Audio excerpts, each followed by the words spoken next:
Shalom Aleichem, la paracha qu'on lira Be'ezrat Hashem ce Shabbat, elle s'appelle Parashat Re'eh.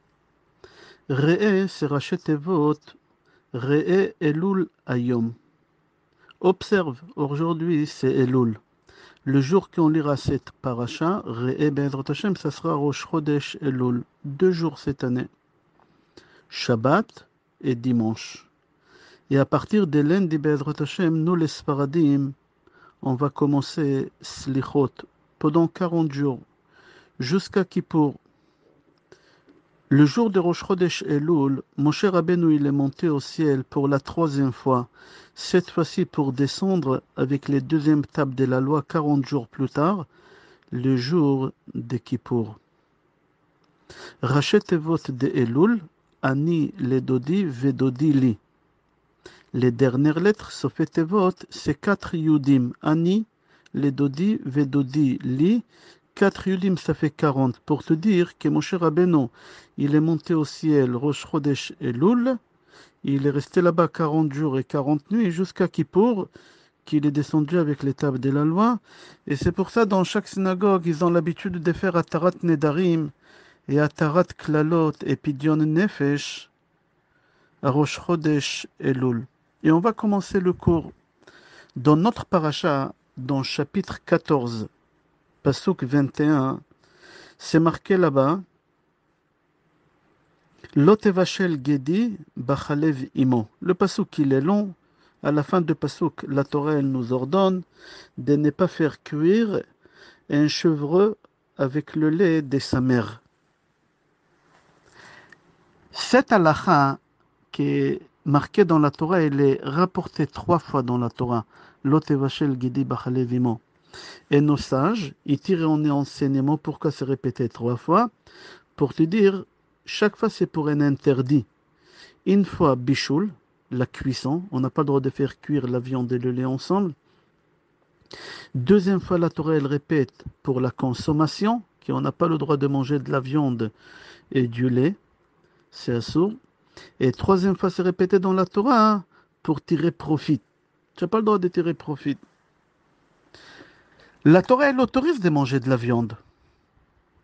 Et elle autorise aussi de consommer le lait, mais pas les deux en même temps. C'est un interdit de la Torah. Et il faut comprendre pourquoi. Nos sages, ils ont rajouté une autre sorte de viande qu'on l'appelle poulet. Le Rambam dit que celui qui dit que consommer des poulets avec du lait, c'est un interdit de la Torah, il transgresse la halakha des Baltosif, de ne pas rajouter une halakha dans la Torah qu'elle n'est pas rapportée. Dans la Torah, c'est pas marqué qu'on n'a pas le droit de manger des poulets avec du lait. C'est Chachamim qui ont rajouté ça.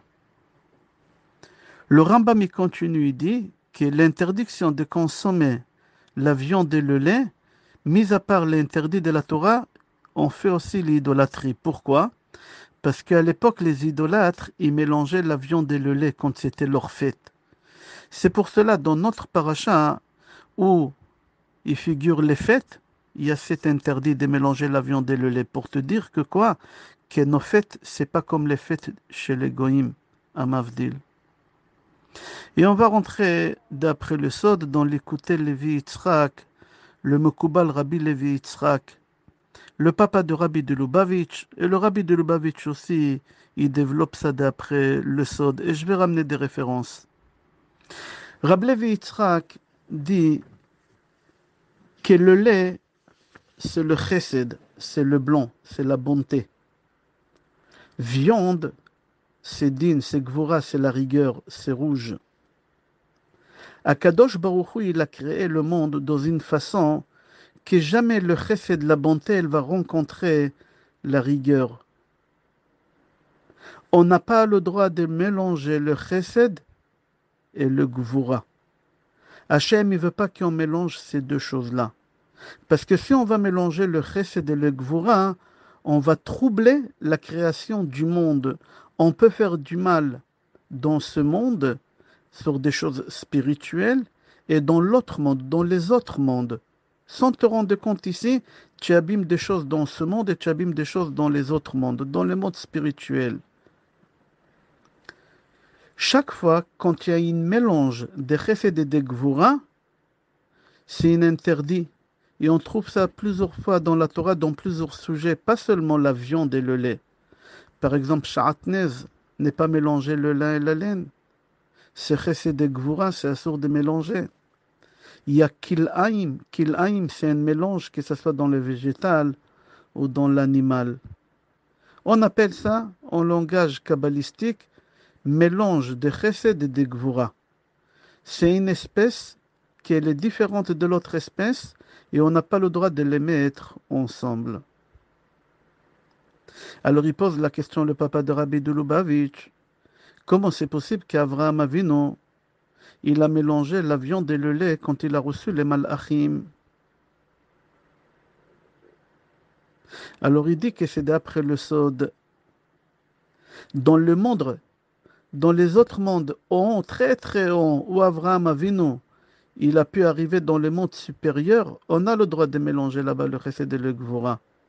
Le rabbi de Lubavitch, il développe ça, et il dit que c'est pour cette raison, quand le Mashiach il viendra, Be'ezrat Hashem, c'est interdit de mélanger ou de consommer le chesed avec le gvura, il va être annulé, et on pourra manger de la viande et du lait, comme ça il dit aussi Rabbeinu Bechaye sur la Torah. Si tu veux regarder à l'intérieur, regarde dans Igrot Kodesh, c'est l'Admor Aritz qui l'a écrit dans le tome 2. Dans Sefer HaChinuch, Mitzvah 62, et Mitzvah aussi 92, il dit, mis à part l'interdit de la Torah, c'est très dangereux pour la santé spirituelle et corporelle de la personne qui mélange la viande et le lait. Si tu mélanges la viande, qui c'est la rigueur, avec du lait, qui c'est le chesed, la bonté, tu affaiblis la bracha que Hachem il veut te donner. Hachem il te donne du chesed. Mais au moment que toi tu mélanges le chesed avec la gvura, tu mélanges la viande et le lait, tu bloques toute ta parnassa, tu bloques ta santé, tu bloques toutes les bonnes choses qu'Hachem il veut t'envoyer. Le Zohar HaKadosh, dans Sefer Shemot, dans page 125, il dit tout celui qui mange la viande et le lait en même temps, il ramène des mauvaises choses au monde, pas que sur lui et sur sa famille, dans le monde, on a dit tout à l'heure.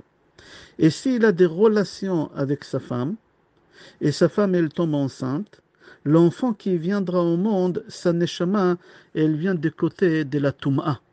Cet enfant, il n'est pas pur, il n'est pas... Il perd l'image de Hachem. Hachem, il a créé l'homme à son image.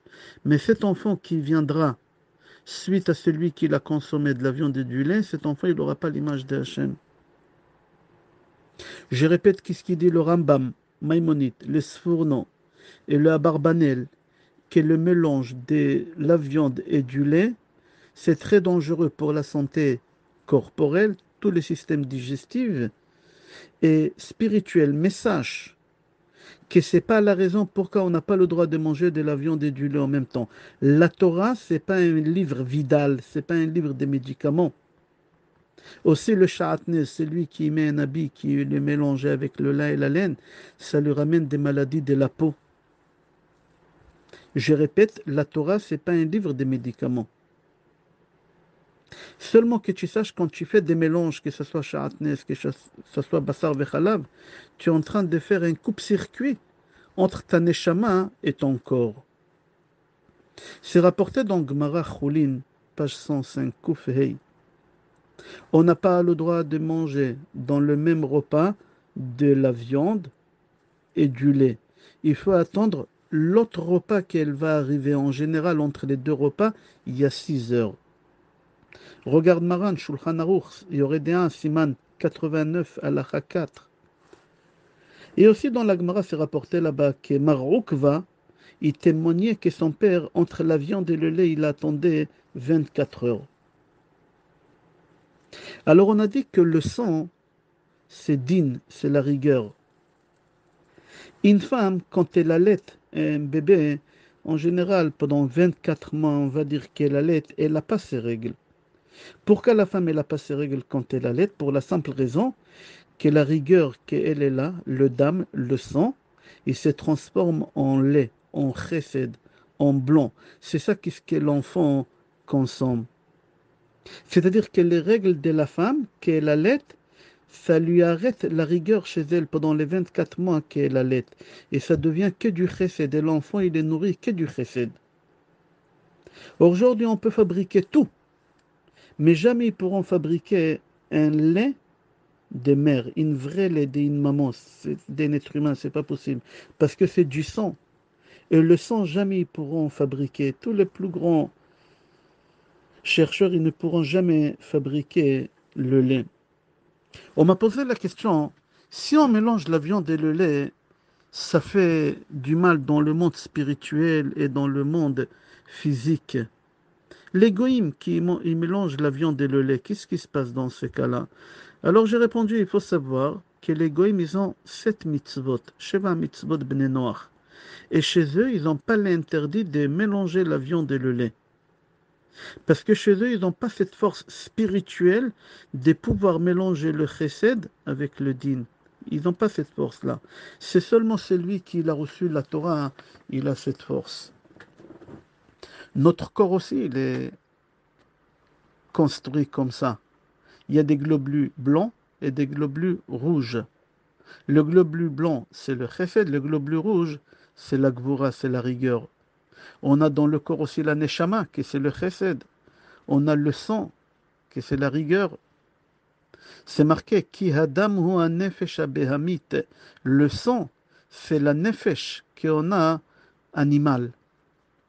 Le Rambam, dans Masechet Avot, dans chapitre 1, il dit il faut que tu saches que la nefesh elle-même, elle est divisée en deux parties. Il y a le nefesh à Elokit et le nefesh à Behamit. Celui qui développe ça beaucoup, c'est le Baal Tanya dans le chapitre 10. Aussi, Zachar et Nekeva, mâle et femelle, c'est Chesed et Gvura. L'eau, c'est le Chesed. Le sang, c'est Gvura. Paro, il s'est lavé avec du sang. Et il jetait les enfants, avec du sang des enfants juifs. Et il jetait les enfants dans l'eau, dans le Nil. Il faisait le mélange de Chesed et de Gvura. Aaron, il prenait l'eau, que c'est le Chesed, il le rendait en Gvura, en sang. C'est la première plaie d'âme. Et tout ça d'après le Sod. Même les sacrifices au Beth Amikdash, c'était le chesed le sacrifice. Et on prenait le sang, Vehayu mazim et adam, et on jetait le sang sur le misbéach. L'œuf, elle est blanche. Si à l'intérieur il y a une tache rouge du sang, l'œuf, elle n'est pas cachère. C'est pour cela, un œuf qui n'est pas cachère, qu'elle s'est mélangée avec des œufs qui sont cachères, tout n'est pas cachère. Tant qu'on est sûr et certain qu'il n'y a pas plus de chesed que de gvura, qu'il n'y a pas 61 fois l'œuf, pas 60, batel beshishim, pas dans les œufs, parce que les œufs, il y a des tailles. Alors on ne prend pas les risques, on dit 61 œufs, c'est mevatel, un œuf qui n'est pas cachère, qui est tombé dedans. Regarde, il y aurait des Siman 98, Alacha 8. C'est pas un cours qu'on est en train de faire des bassar vechalav, alors je ne veux pas rentrer quand on mange des laitages, combien de temps on peut manger de la viande après. D'après la halakha, on rince la bouche, on débarrasse la table et il n'y a aucun problème. La question que les gens se posent, est-ce que toutes sortes de fromages, gruyère, pas gruyère, camembert, chacun demande à son rave, je ne veux pas rentrer dans ça. La halakha est, la viande, il faut attendre 6 heures pour pouvoir manger, consommer des laitages. Et avant de finir, j'aimerais rapporter une histoire entre le Taz, Touré Zahav, et Abach, Bait Hadash. Quand tu prends Maran Shulchan Aruch, à droite il y a le Taz et à gauche il y a le Bach. Le Taz, il s'est marié avec la fille de Bach. Et à l'époque, quand quelqu'un il s'est marié avec une fille, le beau-père, il lui donnait une dot pour que le gendre puisse continuer à étudier la Torah sans souci de Parnassa. Le Taz, quand il a épousé la fille de Bach, le Bach lui a dit, la seule dot que je peux te donner, je te signe sur un papier que pendant 3 ans, je m'engage à te donner tous les jours 200 grammes de viande. Ça suffit 200 grammes de viande, 100 grammes lui, 100 grammes sa femme. Pendant 3 ans, tu es tranquille. Le Taz, il a accepté et le mariage, Baruch Hashem, il a eu lieu, ils se sont mariés et tout va bien. Et le Bach, il a tenu parole.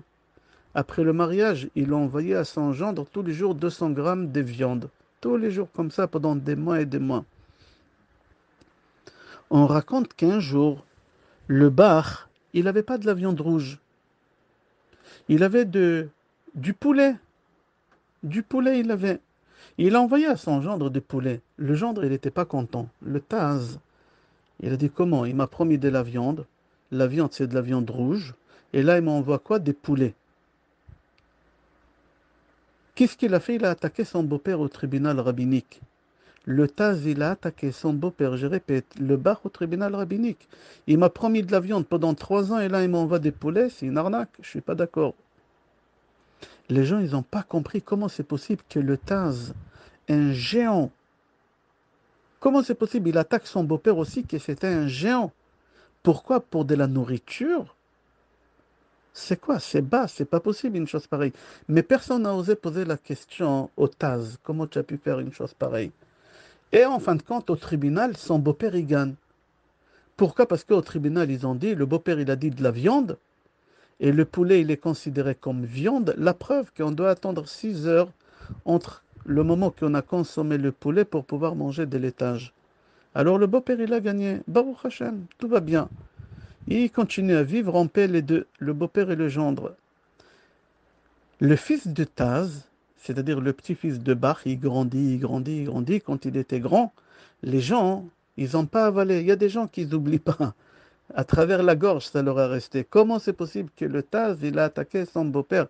Alors ils lui ont dit, tu sais, quand tu étais bébé, tu avais 3 mois, 4 mois, tu sais que ton père, il a attaqué ton papy au tribunal rabbinique pour un morceau de viande. Alors le fils de Taz, il a dit, comment c'est possible? Je ne crois pas, je vais demander à mon père. Il est parti demander à son père le Taz. Il a dit, papa, est-ce que c'est vrai que tu as attaqué papy pour un morceau de viande? Et le Taz, il s'est mis à rire. Il a dit, je savais qu'un jour on m'attend, je crois en français on dit au rond-point, en hébreu on dit, bah si vous, je savais qu'ils vont m'attendre là-bas au bout de la rue. Je savais, ils n'ont pas oublié, ça fait déjà 13 ans. Mais je vais t'expliquer mon fils. Et là, qu'est-ce que je vais donner? Ça concerne aussi le mois de Elul. Et d'une pierre, on va faire deux coups. Et on va parler des Bassar de Khalab là maintenant. Et en même temps, on parle de Elul. Quoi? Le Taz dit à son fils, écoute-moi mon fils, celui qui a fait un péché dans ce monde, il s'est fait juger dans ce monde bas, il s'est fait punir dans ce monde bas, il va éviter d'être jugé dans l'autre monde en haut. Je répète, si par exemple tu as parlé la Shonara, aïe, je parlais la Shonara, tu veux faire tchouva. Alors tu t'es fait juger toi-même, tu dis, écoute Raphaël, tu as parlé la Shonara, on n'a pas le droit de parler la Shonara, c'est une faute que tu as fait. Voilà, je me suis fait juger. Alors maintenant, il faut que je me fasse punir. Alors ma punition à moi, tous les matins, je prends un café au lait avec un sucre. Demain matin, je ne prends pas le café au lait. Ou je prends le café au lait mais sans sucre. Là, je viens de me faire juger et je viens de me faire punir parce que j'ai fait la shonara. Maintenant, à Kippour, à Rosh Hashanah, Akadosh Baruch Hu, il ne va pas me juger. Pourquoi? Parce que je me suis fait juger moi-même et je me suis fait punir moi-même. Le Taz dit à son fils, Papi, il m'a promis de la viande rouge. Et quand il me donnait de la viande rouge, ça me donnait la possibilité de pouvoir étudier beaucoup plus longtemps qu'avec de la viande de poulet. J'avais beaucoup plus de vitamines. Et le jour qu'il m'a donné des poulets, je ne pouvais pas étudier autant. Je ne pouvais pas étudier autant. Et Hachem, il n'était pas content que Papi, il m'a enlevé la possibilité de pouvoir étudier quelques minutes de plus. Alors Hachem, il a voulu juger Papi dans l'autre monde. Moi, qu'est-ce que j'ai fait? J'ai anticipé. Voilà, j'ai appris le français, j'ai anticipé. Et j'ai attaqué Papi au tribunal terrestre. Comme ça, je l'ai évité à être jugé au tribunal céleste. Et je l'ai fait punir ici, Papi, et pas dans l'autre monde. Il est préférable d'être puni dans ce monde et pas dans l'autre monde. Et c'est pour la seule raison que j'ai attaqué Papi. Et mon fils, je vais te dire quelque chose, mais tu répètes à personne. Les 200 grammes de viande que Papi me donnait, sache qu'on ne le mangeait presque jamais. On les donnait à des pauvres. Alors si j'ai attaqué Papi, c'était pas vraiment pour la viande. Parce que je l'ai partagé avec des pauvres. J'ai donné à maman, je prenais moi un peu, et 80% j'ai donné à des pauvres. Alors enlève ces idées-là que j'ai attaqué Papi pour un morceau de viande. J'espère que tu as compris. Je te souhaite Yom Tov, Bracha Ve'atzlacha et Kol Tov. Et Chodesh Tov u'Mevorach Be'ezrat Hashem.